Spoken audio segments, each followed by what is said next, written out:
उम्रे की अदायगी के लिए 4 चीज़ें आपको याद रखनी हैं, जिसमें से 2 फ़र्ज़ हैं और 2 जो हैं वो वाजिब हैं।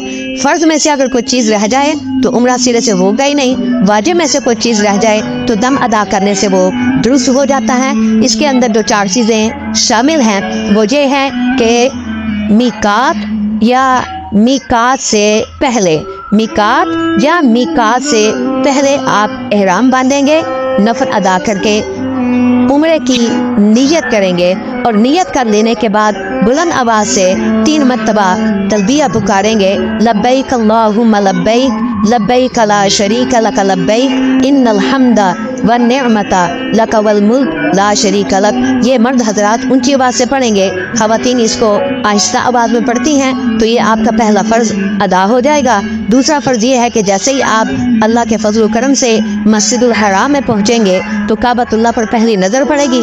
यह ख़ास कबूलियत का वक्त होता है, अल्लाह पाक से जो चाहें अपने लिए तलब करें, उस वक्त में मांगी गई दुआ जो है वो रद्द नहीं होती। और दुआ करने के बाद आपने काबतुल्लाह का तवाफ़ करना है, और ये काबतुल्लाह का जो तवाफ़ है इसके जो 7 चक्कर हैं, ये एक तवाफ़ कहलाता है। 7 चक्कर लगाने के बाद जो मुकम्मल होगा एक तवाफ़ होगा। तवाफ़ जो है ये उम्रे का दूसरा फ़र्ज़ है। पहला मीकात या मीकात से पहले एहराम बांधना, तलबिया पढ़ना, नियत करना और तलबिया पढ़ना, और दूसरा जो है वो मस्जिदुल हराम में, यानी जिस वक्त आप सऊदी मक्का मुकर्रमा में पहुंच जाएंगे तो मस्जिदुल हराम में जाके काबतुल्लाह का तवाफ़ करना, ये उम्रे का दूसरा। अब उसके बाद जो 2 वाजिब हैं उनमें पहला वाजिब ये है कि काबतुल्लाह के साथ मुत्तसिल सफ़ा और मरवा की 2 पहाड़ियाँ हैं जिनका ज़िक्र कुरान मजीद फुरक़ान हमीद में भी मौजूद है। सफ़ा और मरवा के दरमियान 7 हाजी जो है वो चक्कर लगाता है, तो ये उम्रे का पहला वाजिब है। और जब 7 चक्कर मुकम्मल हो जाएं, यानी सही आपकी मुकम्मल हो जाए, सही कहते हैं सफ़ा और मरवा के दरमियान 7 चक्कर लगाने को, जिस वक्त आपकी सही मुकम्मल हो जाए तो उसके बाद आपने अपना हलक करवाना है, या कसर हलक कहते हैं उसरे के साथ सर को मुनवा देना, और कसर कहते हैं कैंची के साथ अपने सर के बालों को कटवा लेना।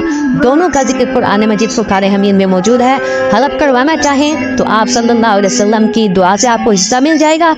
अल्लाह के प्यारे नबी सल्लल्लाहु अलैहि वसल्लम ने हलक करवाने वालों के लिए मग़फ़िरत और बख्शिश की दुआ फरमाई है। और जो कसर करवाना चाहते हैं तो वो भी दुरुस्त है, वो गलत नहीं है। जो हलक करवाना चाहें वो हलक करवा लें, जो कसर करवाना चाहते हैं वो कसर करवा लें। सफ़ा और मरवा के दरमियान 7 चक्कर लगाना ये पहला वाजिब। जब ये वाजिब मुकम्मल हो जाए तो मर्द जो है वो हलक करवाएंगे या कसर करवाएंगे, तो ये दूसरा वाजिब अदा हो जाएगा। इन 4 चीज़ों के साथ आपका जो उम्रे की अदायगी जो है वो, ये इन 4 चीज़ों की अदायगी के बाद इसमें बहुत सारे मसनून और मुस्तहब्बात आमाल हैं, वो आप किताबों से देखेंगे तो इंशाअल्लाह ताला आपको तफसील जो है वो उसकी मिल जाएगी।